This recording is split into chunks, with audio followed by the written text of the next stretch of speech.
Hello students, आज अपन chapter first शुरू करने जा रहे हैं, रिलेशन एंड फंक्शन।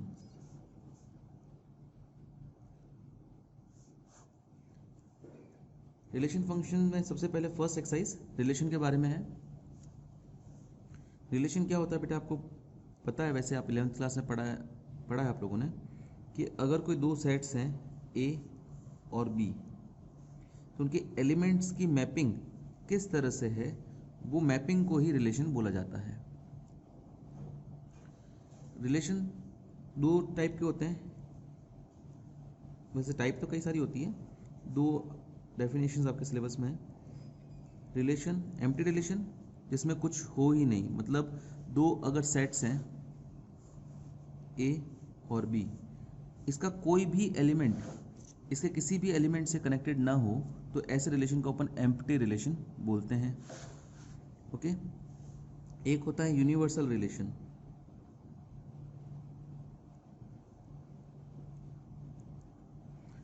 अगर सेट ए का हर एक एलिमेंट सेट बी के हर एक एलिमेंट से रिलेटेड हो, तो ऐसे रिलेशन को अपन बोलते हैं यूनिवर्सल रिलेशन। ओके। इसमें जो रिलेशन होता है वो कार्टेशियन प्रोडक्ट के इक्वली होता है। कार्टेशियन प्रोडक्ट आपको याद होगा, इसका हर ए सेट ए का हर एक एलिमेंट सेट बी के हर एक एलिमेंट से कनेक्टेड होता है। अच्छा, अपन जो सेट रिलेशन पढ़ने जा रहे हैं वो ए से ए में पढ़ने जाएंगे ना, तो इसलिए मैंने ए क्रॉस ए लिखा है। वैसे कार्टेशियन प्रोडक्ट आपने 11th क्लास में निकाला था। ए अगर कोई सेट है, बी कोई सेट है, तो उनका क्रॉस प्रोडक्ट होता है कार्टेशियन प्रोडक्ट। ए के हर एक एलिमेंट का बी के हर एक एलिमेंट से क्रॉस और ऑर्डर पेयर्स लिखे जाते हैं, उसे अपन कार्टेशियन प्रोडक्ट बोलते हैं। ओके, चलिए example 1। Let A B the set of students of a boys school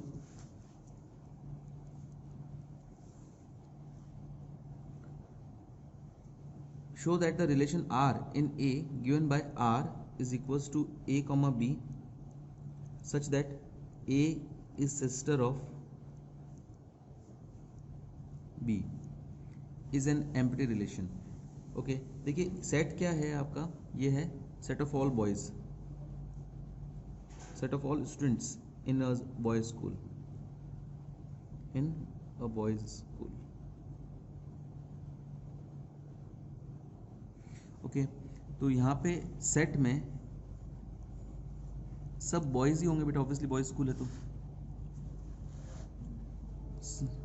यहाँ पे भी सारे बॉयज होंगे, यहाँ पे सारे बॉयज होंगे।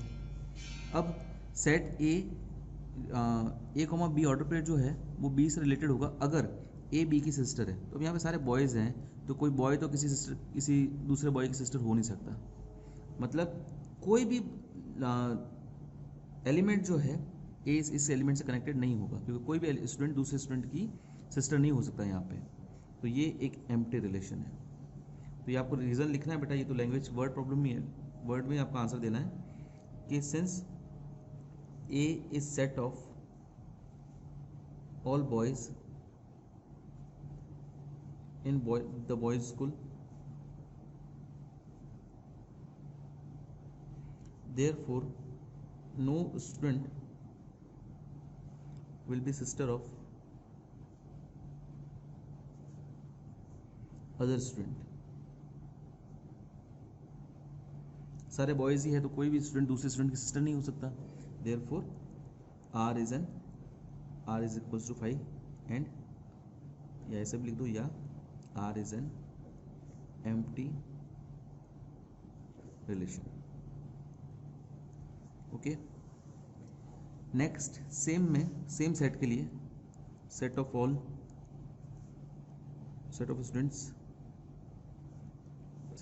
Students in a boys school.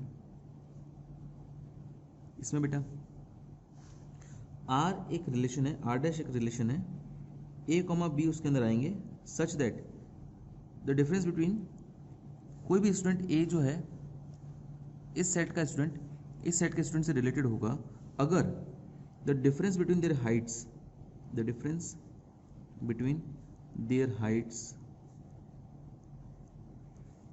Is less than difference between their heights, मतलब difference between heights of A and B.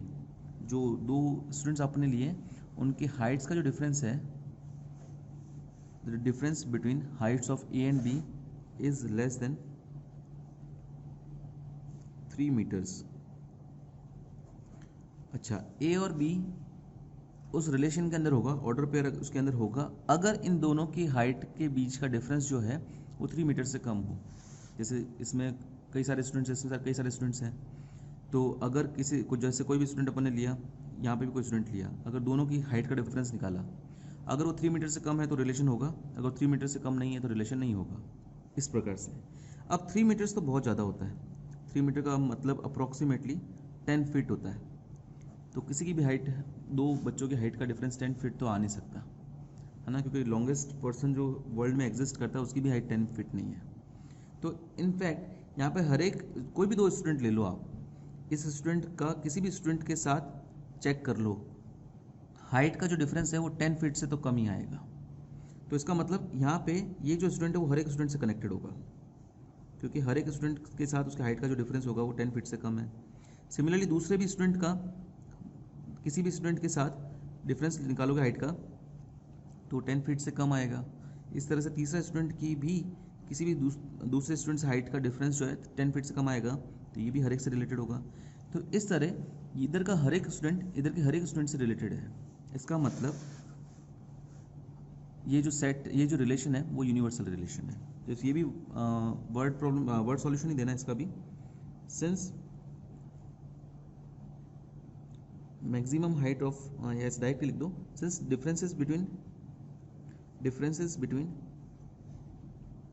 differences between heights of any two students is always less than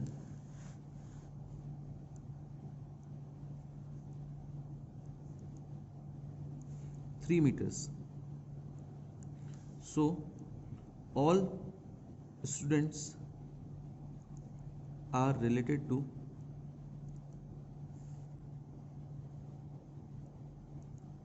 every student,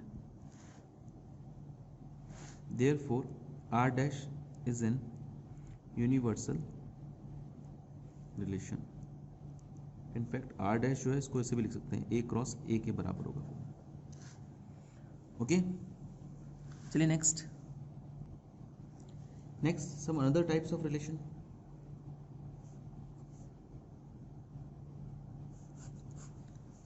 reflexive relations.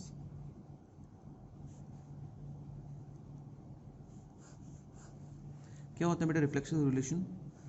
जैसे कोई दो set हैं A और A, दोनों same set के बारे में अपन पढ़ रहे हैं। अगर कोई सेट का एलिमेंट स्मॉल a, अगर स्मॉल a से कनेक्टेड है, स्मॉल b से कनेक्टेड है, स्मॉल c से कनेक्टेड है, अगर हर एक एलिमेंट खुद से कनेक्टेड हो तो ऐसे रिलेशन को अपन रिफ्लेक्सिव रिलेशन बोलेंगे। इसको लिखते कैसे हैं?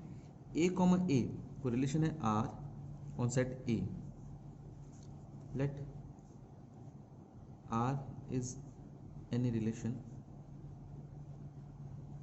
On set capital A। तो जो order pair A comma A है वो एलिमेंट ऑफ R हो for all A element of capital A। देखिए R के अंदर ऑर्डर पेयर्स ही होते हैं। R एक रिलेशन है ना, जिस तरह से मैपिंग होती है, जैसे एग्जांपल के तौर पर अगर मैं लिख दूँ 1 कनेक्टेड है 2 से, 2 कनेक्टेड है 5 से, 3 कनेक्टेड है 3 से, और 3 कनेक्टेड है 2 से भी, और यहाँ 1 लिख देता हूँ 1 कनेक्टेड है 1 से भी। तो R के अंदर क्या होगा बेटा? ऑर्डर पेयर्स लिखे जाएंगे। 1 1 होगा, 1 2 से कनेक्टेड है वो भी होगा, 2 5 से कनेक्टेड है वो भी होगा, 3 2 से कनेक्टेड है वो भी होगा, और 3 3 से कनेक्टेड होगा वो भी होगा। तो ये तो डोमेन का एलिमेंट है, को डोमेन का एलिमेंट है। कौन सा एलिमेंट किस तरह से किस एलिमेंट से कनेक्टेड है, ये मैपिंग इसमें लिखी जाती है बेटा। तो R के अंदर ऑर्डर पेयर्स ही होते हैं।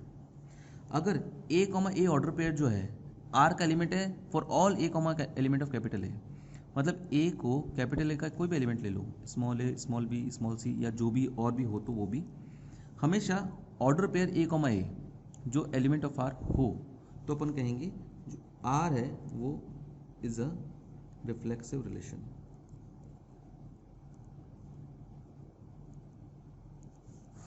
अगर एक भी एलिमेंट ऐसा हो गया जो खुद से कनेक्टेड नहीं है तो ऐसा रिलेशन रिफ्लेक्सिव रिलेशन नहीं होगा।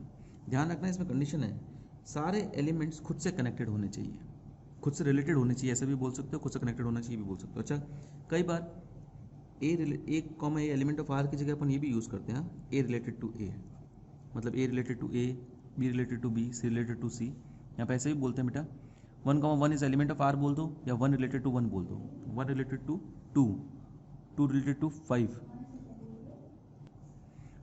3 related to 2, 3 related to 3। Okay, तो हर एक एलिमेंट अगर खुद से रिलेटेड है तो वो रिफ्लेक्सिव है। पहला तो ये हो गया बेटा। दूसरा, ये तीनों चीज़ें इंपॉर्टेंट है बेटा। एक तो रिफ्लेक्सिव मैंने बता दिया, दो और बताऊंगा, सिमेट्रिक और ट्रांजिटिव। सिमेट्रिक रिलेशन क्या है बेटा, कि अगर कोई एलिमेंट ए जो है अगर बी से रिलेटेड है, कोई सेट है ए, उसके ऊपर रिलेशन है आर, उसके अंदर ए कॉमा बी अगर एलिमेंट ऑफ आर है, देन उसका उल्टा बी कॉमा ए भी एलिमेंट ऑफ आर होना चाहिए। अगर ऐसा हमेशा होता है तो अपन कहते हैं जो रिलेशन है वो सिमेट्रिक है। अगर एक बार भी ऐसा हो गया कि ए कॉमा बी तो एलिमेंट ऑफ आर है लेकिन B comma A element of R नहीं है, तो अपन बोलेंगे वो रिलेशन सिमेट्रिक नहीं है। ध्यान रखना बेटा, अगर A comma B element of R है, इफ लगा हुआ आगे, तो ही ये ज़रूरी है कि बी कॉमा ए भी एलिमेंट ऑफ आर होना चाहिए। अगर ए कॉमा बी नहीं है तो ज़रूरी नहीं है फिर तो, है ना। सिमेट्रिक रिलेशन क्या कहता है कि जब भी A comma B element of R है तब उसका उल्टा B comma A element of R होगा। मतलब जब भी कोई एलिमेंट यहाँ का ए जो है वो बी से जुड़ा होगा तब उसका उल्टा बी जो है वो भी ए से जुड़ा होगा। जैसे एग्जांपल के तौर पे अगर 3 जुड़ा है 5 से, तो यहाँ पे 5 जो है वो 3 से जुड़ा होना ज़रूरी है। ठीक है, हमेशा। एक बार भी वॉइड हो गया कि ए कॉमा बी तो एलिमेंट ऑफ आर है लेकिन B comma A element of R नहीं है, तो वो रिलेशन सिमेट्रिक नहीं होगा। Next, third, transitive relation.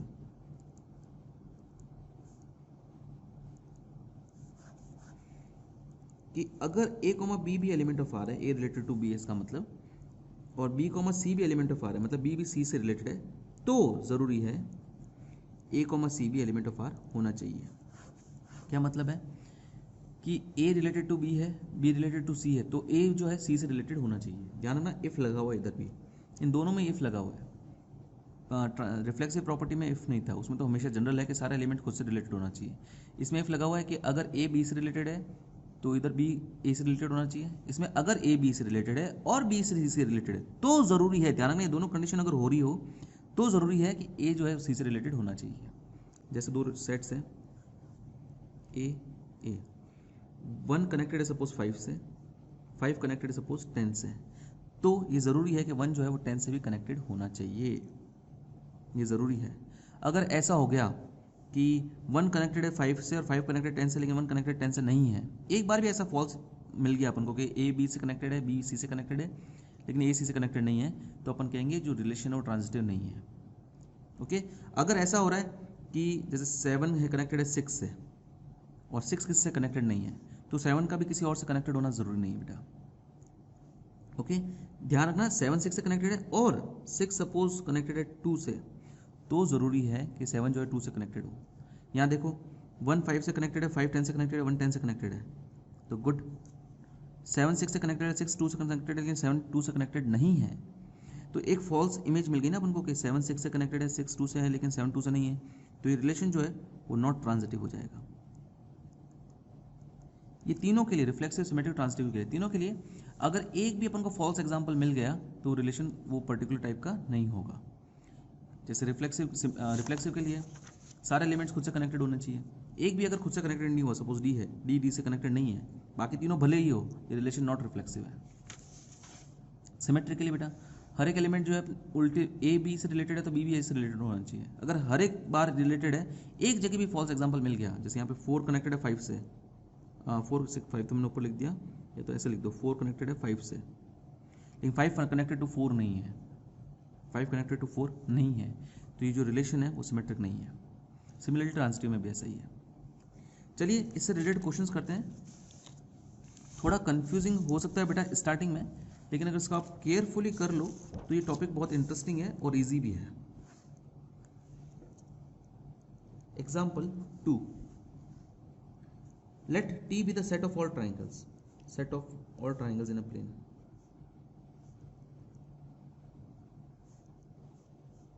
किसी प्लेन पे सारे पॉसिबल जो ट्राइंगल्स है वो ओपन है, इस टी में है। अब बताना है आर कोई रिलेशन है T1 T2 such that T1 is congruent to T2। अच्छा, एक चीज़ मैं आपको और बताता हूँ, अगर कोई रिलेशन रिफ्लेक्सिव भी हो, सिमेट्रिक भी हो और ट्रांजिटिव भी हो तो वो रिलेशन जो है इक्विवेलेंस रिलेशन कहलाता है। रिफ्लेक्सिव भी हो, सिमेट्रिक भी हो, ट्रांजिटिव भी हो ना, तो उस रिलेशन को इक्विवेलेंस रिलेशन बोलेंगे। अगर एक भी चीज़ नहीं है तो इक्विवेलेंस रिलेशन नहीं होगा। चलिए, आपको एग्जाम्पल 2 में प्रूव करना है कि जो रिलेशन है वो एक इक्विवेलेंस रिलेशन है। तो चलिए प्रूव करते हैं। पहले ये सेट को समझिए। सेट है किसी प्लेन पे सारे पॉसिबल ट्राइंगल्स। कैसा भी ट्राइंगल हो सकता है बेटा, इक्विलेटरल हो सकता है, इक्विलेटरल ट्राइंगल में भी कोई भी साइड हो सकती है बेटा, आइसोलेस हो सकता है, स्केलिन हो सकता है, राइट एंगल हो सकता है, कोई भी पॉसिबल साइड है, सारी पॉसिबल साइड का ट्राइंगल, सारे ट्राइंगल्स इस सेट के अंदर टी के अंदर है। अब इस रिलेशन के अंदर वो ट्राइंगल्स के ऑर्डर पेयर्स होंगे जो एक दूसरे से कॉन्करेंट है। तो चेक करते हैं क्या ये रिफ्लेक्सिव है। रिफ्लेक्सिव में मैंने आपको बताया था ज़रूरी है कि अगर सेट जो एलिमेंट ए है एलिमेंट बी से रिलेटेड, एलिमेंट ए जो है खुद से रिलेटेड होना चाहिए। देखो क्या T1 T1 से रिलेटेड होगा। रिलेशन क्या है बेटा कि अगर T1 T2 से रिलेटेड कब होता है, जब T1 T2 के कॉन्ग्रेंट है। मैं T1 की ही बात कर रहा हूँ, तो ऑब्वियसली T1 तो रिलेटेड होगा, क्योंकि since T1 is always congruent to T1। हर एक ट्राइंगल जो है खुद से कॉन्ग्रेंट होता है, तो हर एक ट्राइंगल जो है खुद से रिलेटेड होगा। इसका मतलब R इज रिफ्लेक्सिव। या आपको इसी प्रकार से लिखना है, इस प्रकार से मैं लिख रहा हूं। सेकेंड, सिमेट्रिक, कि अगर इसमें कंडीशन आती है ना, अगर T1, T2 element of R है तो क्या T2, T1 भी एलिमेंट ऑफ R होगा। चेक करते हैं। अगर T1, T2 element of R हो गया, इसका मतलब क्या हुआ, इसका मतलब ये हुआ कि T1 जो है वो कॉन्ग्रेंट टू T2 होगा। क्या T2, T1 element of R होगा, इसके लिए ये चेक करना है कि T2 T1 के कॉन्ग्रेंट हो। तो ऑब्वियसली अगर T1 T2 के कॉन्ग्रेंट है तो ट्राइंगल T2 जो है ट्राइंगल T1 के भी कॉन्ग्रेंट होगा। ये उल्टा भी तो होगा, ये इससे कॉन्ग्रेंट है तो ये भी किसके कॉन्ग्रेंट होगा। इसका मतलब क्या हो गया, T2, T1 is element of R होगा। क्या पता चल गया अपन को, जब भी T1, T2 element of R है तब T2, T1 भी एलिमेंट ऑफ R है। इसका मतलब ये हो गया R जो है वो सिमेट्रिक है। सुना?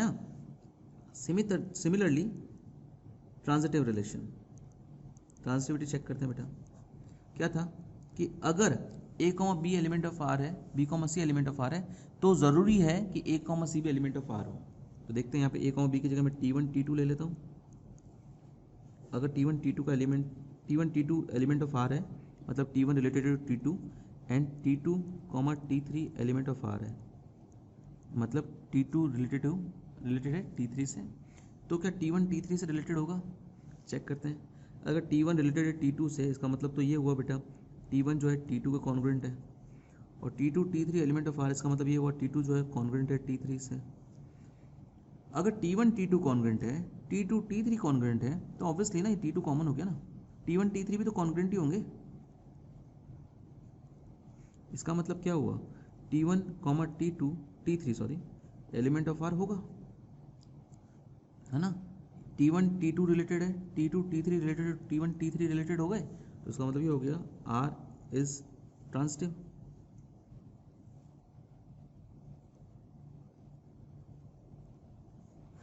ट्रांजिटिव भी हो गया, रिफ्लेक्सिव, सिमेट्रिक, ट्रांजिटिव तीनों हो गए ना बेटा। इसका मतलब ये हुआ R is an equivalence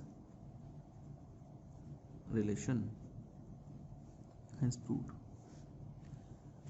okay, चलिए इसी तरह के और क्वेश्चंस करते हैं। एग्जाम्पल 3,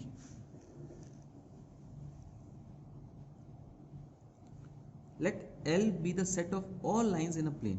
सेट है L, क्या है, set of all lines in a plane. And R with relation, in R कोई रिलेशन है वो इस प्रकार से है, L1 जो है L2 से रिलेटेड होगी अगर L1 जो है L2 पे परपेंडिकुलर हो तो। अच्छा, ये L जो है बेटा सारी लाइंस प्लेन पर सारी पॉसिबल लाइंस का सेट है। तो प्रूव करिए कि सिमेट्रिक है लेकिन ना तो रिफ्लेक्सिव है ना ट्रांजिटिव है। चेक करते हैं बेटा, पहले चेक करते हैं रिफ्लेक्सिव। रिलेशन रिफ्लेक्सिव कब होता है? जब उस सेट का हर एक एलिमेंट खुद से रिलेटेड हो। तो क्या लाइन, हर एक line L1 related to L1 होगी? ये लिख दो या फिर ये लिख दो बेटा, L1 L1 element of R, एक ही बात है। हाँ, तो क्या हर एक लाइन खुद से रिलेटेड होगी? रिलेटेड का क्या मतलब है इधर? परपेंडिकुलर होना। अगर कोई दो लाइंस परपेंडिकुलर होती है तो अपन ये बोलेंगे वो लाइंस आपस में रिलेटेड है। L1 L2 से रिलेटेड होगी अगर L1 L2 के परपेंडिकुलर हो। तो obviously L1 is not perpendicular to, cannot be perpendicular to L1। कोई भी लाइन खुद से परपेंडिकुलर कैसे हो सकती है? नहीं हो सकती ना बेटा। तो यहाँ पे लिखेंगे a line, any line L1 cannot be perpendicular to itself. So L1 L1 is not element of R. Therefore R is not reflexive. Okay, तो ये तो प्रूव हो गया। एक ये प्रूव करना है कि सिमेट्रिक है और ट्रांजिटिव नहीं है। चलिए ये भी कर देते हैं। सिमेट्रिक देखो बेटा, सिमेट्रिक ये होता है कि अगर A, B element of R है तो B, A element of R भी होना ज़रूरी है। कि अगर इफ़ L1, L2 इस एलिमेंट ऑफ R है, मतलब L1 L2 से रिलेटेड है। क्या मतलब होगा इसका बेटा? इसका मतलब ये होगा कि लाइन L1 जो है लाइन L2 के परपेंडिकुलर है। तो क्या L2, L1 भी एलिमेंट ऑफ R होगा? हाँ होगा, क्योंकि अगर L1 L2 पे परपेंडिकुलर है, लाइन L1 जो है L2 पे परपेंडिकुलर है, तो L2 भी तो L1 पे परपेंडिकुलर होगी। तो इसका ये मतलब है L2 जो है परपेंडिकुलर टू L1 है। इसका मतलब ये है L2, L1 इस एलिमेंट ऑफ R हो गया, मतलब L2 जो है L1 से रिलेटेड है। इसका मतलब R इज सिमेट्रिक हो गया। नेक्स्ट ट्रांजिटिव के लिए देखते हैं। ट्रांजिटिव में क्या था? अगर L1 L2 से रिलेटेड है, L2 L3 से रिलेटेड है, तो L1 जो है L3 से रिलेटेड होना ज़रूरी है। देखो बेटा, अगर लाइन है L1 L2 से रिलेटेड है, मतलब L2 पे परपेंडिकुलर है। L2 जो है L3 से रिलेटेड है, मतलब L2 जो है L3 पे परपेंडिकुलर है। तो क्या L1 L3 से रिलेटेड है? क्या L1 L3 से पे परपेंडिकुलर है? तो इसका आंसर है no. Here L1, L2 is element of R and L2, L3 is element of R, but L1, L3 is not element of R। मतलब यही हो गया, L1 परपेंडिकुलर टू L2 है, L2 परपेंडिकुलर टू L3 है, but L1 is not perpendicular to L3 है। तो L1 L2 से related है, L2 L3 से रिलेटेड है, पर L1 L3 से रिलेटेड नहीं है। इसका मतलब R इज नॉट ट्रांजिटिव। तो रिफ्लेक्सिव भी नहीं है, ट्रांजिटिव भी नहीं है, सिमेट्रिक है, यही आपको प्रूव करना था। और इक्विवेलेंस रिलेशन की बात करें तो रिफ्लेक्सिव और ट्रांजिटिव दोनों ही नहीं है, इक्विवेलेंस रिलेशन नहीं है। तीनों चीज़ें अगर होगी तो इक्विवेलेंस रिलेशन होगा, एक भी अगर नहीं है तो इक्विवेलेंस रिलेशन नहीं होगा। तो ये रिलेशन इक्विवेलेंस रिलेशन नहीं है। चलिए नेक्स्ट बढ़ते हैं आगे। Example 4th, show that the relation R on the set 1, 2, 3 given by 1, 1 order pairs नहीं, 2, 2, 3, 3, 1, 2 and 2, 3। मतलब क्या बेटा? 1 is related to 1, 2 is related to 2, 3 is related to 3, 1 is related to 2 and 2 related to 3 है। तो is a reflexive but neither symmetric not transitive. तो सामने दिख रहा है बेटा, सेट ए का हर एक एलिमेंट्स खुद से रिलेटेड है। 1 1 से रिलेटेड है, 2 2 से है और 3 3 से है। तो इसका मतलब ये रिफ्लेक्सिव हुआ। इसमें ये लिखना है, हियर सेट ए नाम देते हैं इसको, A, A is element of R for all A is element of A, so that implies R is reflexive। Okay, देखना बेटा, अगर ट्रू हो तो आपको प्रॉपर एक्सप्लेनेशन देना है, मैथमेटिकल एक्सप्रेशन देना है, और फॉल्स हो तो आपको एक एग्जाम्पल देना है। तो ये तो रिफ्लेक्सिव था, तो मैंने पूरा ये जो डेफिनेशन थी वही लिख दी। नेक्स्ट सिमेट्रिक के लिए, सिमेट्रिक के लिए जरूरी था कि हर एक ऑर्डर पेयर का उल्टा भी उसमें होना चाहिए। तो यहाँ 1 1 का उल्टा तो 1 1 खुद ही है, इसका मतलब ही नहीं चेक करने का। 2 2 का उल्टा 2 2 खुद ही है, अवेलेबल है। 3 3 का उल्टा है ही है। 1 2 का उल्टा होगा 2 1, वो इसमें अवेलेबल नहीं है। 2 3 का भी उल्टा नहीं है, तो अपन को देखिए एग्जाम्पल काफ़ी है। Here 1 2 is element of R, but 2 1 is not element of R. That implies R is not symmetric. Next, transitive के लिए, ट्रांजिटिव के लिए चेक करो बेटा कि अगर A, B element of R हो और B, C element of R हो, मतलब ये दोनों एलिमेंट सेम होने चाहिए। हाँ, तो यहाँ तो ऐसे ये है 1 2 है और ये दोनों सेम है। देखो 2 3 भी है, आप उल्टा भी देख सकते हो। 2 3 3 3, ये ए बी हो जाए, ये बी सी हो जाए, ऐसा भी चलेगा। ये फिर बी हो जाता, ये भी बी हो जाता। पर एनीवेज अभी के लिए 1 2 एलिमेंट ऑफ आर है, 2 3 एलिमेंट ऑफ आर है, एंड 1 3 तो इसके अंदर है ही नहीं। 1 3 एलिमेंट ऑफ आर नहीं है, तो that implies R is not transitive. तो बस एक फॉल्स एग्जांपल अगर आपको मिल जाए तो लिख दो, और ट्रांजिटिव नहीं हुआ। सिंपल है बेटा। ध्यान रखना, ट्रांजिटिव थोड़ा सा कंफ्यूजिंग होगा आपको। ट्रांजिटिव एक ही केस में नहीं होता है, जब ए बी अवेलेबल हो, बी सी अवेलेबल हो और ए सी अवेलेबल ना हो। कई बार ऐसा होगा कि ये अवेलेबल होगा और ये अवेलेबल नहीं होगा, तो आपको इस चीज़ कंडीशन चेक ही नहीं करनी है। इनफैक्ट एक एम्प्टी रिलेशन की बात करें, अगर सेट ए है 1 2 3, ये अलग से एग्जाम्पल बेटा। अगर एम्प्टी रिलेशन की बात करें, एम्प्टी रिलेशन मतलब उसके अंदर कोई भी ऑर्डर पेयर नहीं है, ये रिफ्लेक्सिव नहीं है क्योंकि हर एक एलिमेंट खुद से रिलेटेड नहीं है, सिमेट्रिक है और ट्रांजिटिव भी है। कैसे? सिमेट्रिक में ये कहा था कि जो भी ऑर्डर पेयर के अंदर अवेलेबल, सेट रिलेशन के अंदर अवेलेबल हो, उसका उल्टा भी उसके अंदर होना चाहिए। तो इसके अंदर तो कुछ है ही नहीं, तो उसका उल्टा होना भी जरूरी नहीं है। तो मतलब फॉल्स कंडीशन नहीं मिली तो सिमेट्रिक है।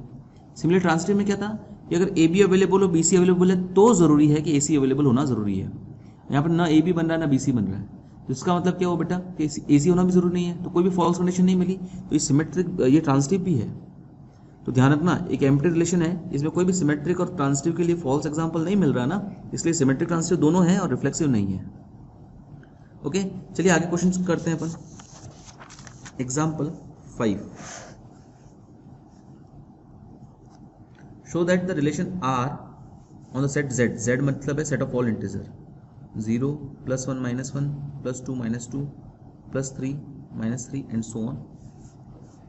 R है such that A, B R के अंदर होंगे, मतलब A रिलेटेड टू B होगा, such that 2 divides A - B। अगर इन दोनों नंबर्स का डिफरेंस 2 से डिविजिबल है तो ये दोनों नंबर दूसरे से रिलेटेड होंगे। जैसे कि एग्जांपल के लिए बताता हूँ तुम्हें बेटा, यहाँ इंटीजर्स हैं,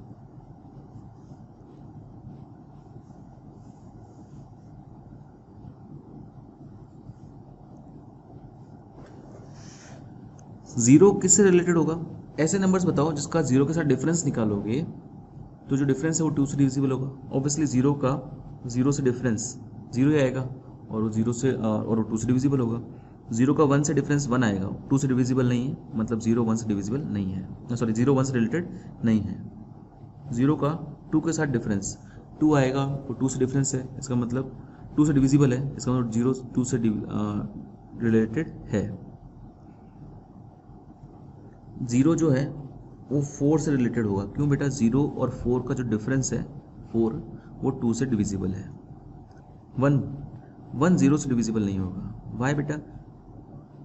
सॉरी, 1 0 से रिलेटेड नहीं होगा। क्यों बेटा? कि 1 और 0 का डिफरेंस आएगा 1, और वो 1 2 से डिविजिबल नहीं है, इसलिए 1 0 से नहीं होगा। 1 1 से रिलेटेड होगा क्योंकि 1 और 1 का डिफरेंस आएगा 0, जो 2 से डिविजिबल है। 1 3 से रिलेटेड होगा क्योंकि 1 और 3 का डिफरेंस आएगा -2, और -2 2 से डिविजिबल है। 1 -1 से कनेक्टेड होगा, 1 -3 से कनेक्टेड होगा एंड सो ऑन। यहाँ देखने वाली बात है, इवन नंबर हर एक इवन नंबर से कनेक्टेड होगा और ऑड नंबर हर एक ऑड नंबर से कनेक्टेड होगा। सिमिलरली 2 कनेक्टेड होगा 2 से, 2 कनेक्टेड होगा 4 से, 2 कनेक्टेड होगा 0 से, 2 कनेक्टेड होगा -2 एंड से एंड सो ऑन। तो बेटा क्या है, ये चेक करना है, ये इक्विवेलेंस रिलेशन है। तो पहले रिफ्लेक्सिव चेक करते हैं। सिंस अगर दोनों नंबर सेम हो जाए, a माइनस ए ले इज इक्वल टू 0 होगा बेटा, इज डिविजिबल बाय, तो 0 जो है डिविजिबल बाय 2 है, तो इसका मतलब ये हुआ a comma A is element of r होगा ही होगा। हर एक एलिमेंट खुद से रिलेटेड होगा, क्योंकि किसी भी एलिमेंट का खुद से जो डिफरेंस आएगा वो 0 आएगा और 2 जो है वो 0 से डिविजिबल होता, 0 जो है वो 2 से डिविजिबल होता है। इसका मतलब हर एक एलिमेंट खुद से रिलेटेड है, ओके, क्योंकि a माइनस ए 0 है और 0 2 से डिविजिबल है। सेकेंड सिमेट्रिक चेक करते हैं बेटा कि अगर a comma B element of r हो तो b comma A element of r होगा क्या। अगर a comma B element of r है तो इसका मतलब तो ये श्योरिटी है कि r के अंदर आ गया है ये ऑर्डर पेयर, इसका मतलब तो ये पक्की बात है कि 2 डिवाइड्स a माइनस बी, ये एलिमेंट ऑफ r होगा, तो इसका मतलब ये कंडीशन सेटिस्फाई हो गई होगी।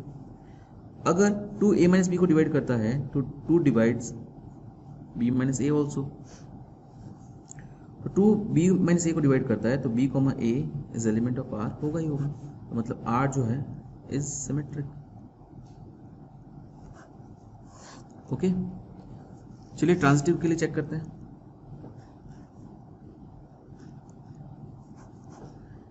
If a comma B is element of r and b comma c is element of r है, तो क्या a कॉमा c भी एलिमेंट ऑफ r होगा, चेक करते हैं। अगर a comma B element of r है, इसका मतलब तो ये हुआ 2 divides a minus B and b comma c element of r है, इसका मतलब ये हुआ 2 डिवाइड्स b माइनस c। ये डिफरेंस भी 2 से डिविजिबल है, ये डिफरेंस भी 2 से डिविजिबल है। अगर ये दोनों नंबर्स 2 से डिविजिबल हैं तो इन दोनों नंबर्स का जो एडिशन है a minus B plus b minus C, 2 से डिविजिबल नंबर्स अगर ऐड किए जाएं तो वो भी तो 2 से डिविजिबल होगा, मतलब a minus B plus b minus C भी तो 2 से डिविजिबल होगा। माइनस बी प्लस बी कट गया तो इससे क्या पता चला, 2 divides a minus C, a minus C जो है वो 2 से डिविजिबल है, मतलब a और c का डिफरेंस 2 से डिविजिबल है, तो मतलब ये हुआ a comma C is element of r हो गया। तो r जो है वो ट्रांजिटिव हो गया, जब भी a comma B element of r है, b comma C element of r है, तब a comma C element of r हो गया, तो ये ट्रांजिटिव हो गया।